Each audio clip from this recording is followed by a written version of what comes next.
What if preventing crisis starts years before crisis has a name? What if it starts with our kids, their questions, the adults who listen, and the communities that help them grow?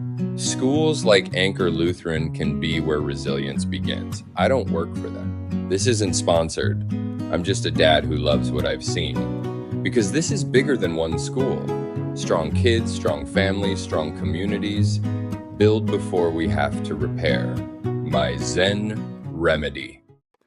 All right. Well, happy new school year, Anchorage.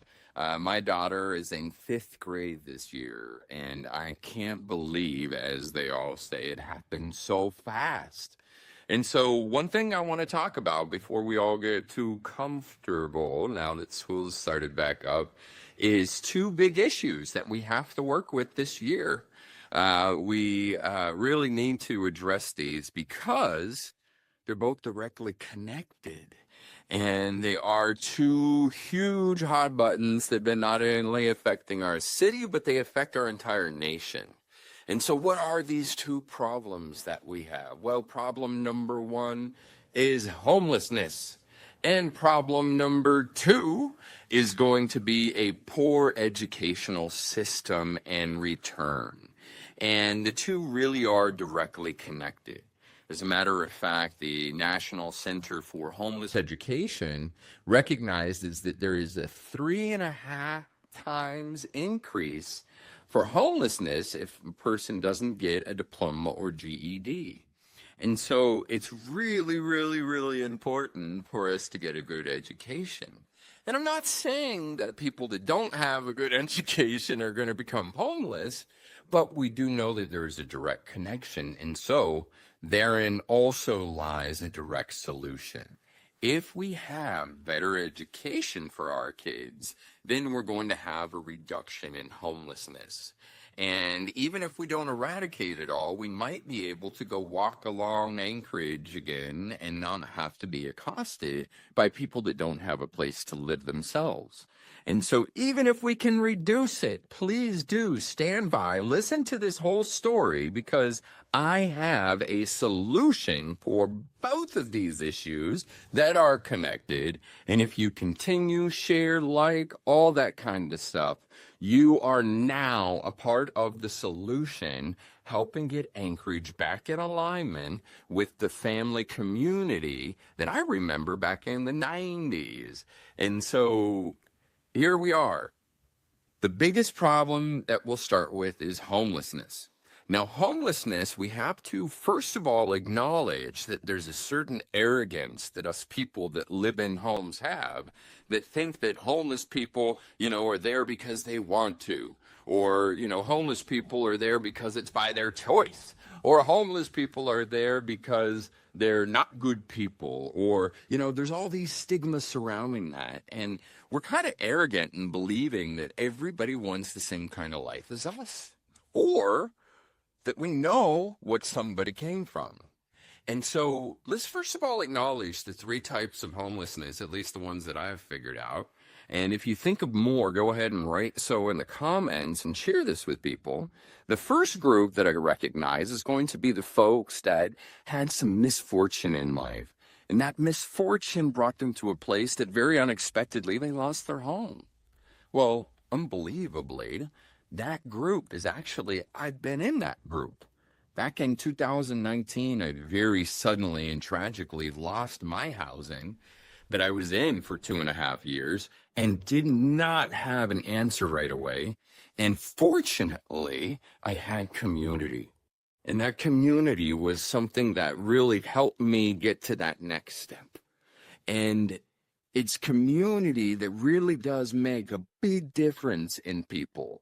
That community helps create some sort of a mentorship or some sort of guidance to people when they're going through tough stuff. And we know that if a child is subjected to things like neglect or abuse, or they see drug abuse, or all of these things that we would call adverse childhood experiences, these are things that the CDC recognizes can completely influence the entirety of a human life based upon just what happened to you when you were a kid. And so it's very important for us to recognize that, first off, homelessness can happen to any one of us at any time, completely unexpectedly. And let's also recognize that there's a lot of people out there that were not given guidance and community and skills to deal with when, as Mike Tyson said, if you have a plan and life is going to punch you in the face, you got to know what to do. Well, that's one group. The group of people that had misfortune, like me, that just need to get back on their feet, maybe need some support and getting some housing and a job, and they'll be good to go back into our society and culture that we're in. And then there's a second group of people who have mental illness. And they're out there because our society has failed to be able to notice and nurture what they need individually while they're dealing with the time of mental crisis. And that's the society's fault. We need to create better psychology. We need to create answers that go beyond pharmacology. We need to give back the institutions. Some of them did great harm, I understand that, but there needs to be a refreshment of ways that we help people with mental illness, because that's something that's real too in our society. If we're going to really call ourselves an educated and civilized society, we have to think of those members as well. And then there's the third group of people who they really just don't want to be a part of society. They don't choose to deal with the burdens that the rest of us are dealing with to pay for the internet, for our social media and everything else. They just kind of want to live off the land and kind of live on their own in a tent. And they require unique things as well, too. Now, all three of these groups do have a thread of addiction that usually can run rampant in all three of these groups. And that's something that usually goes to those adverse childhood experiences that we talked about earlier.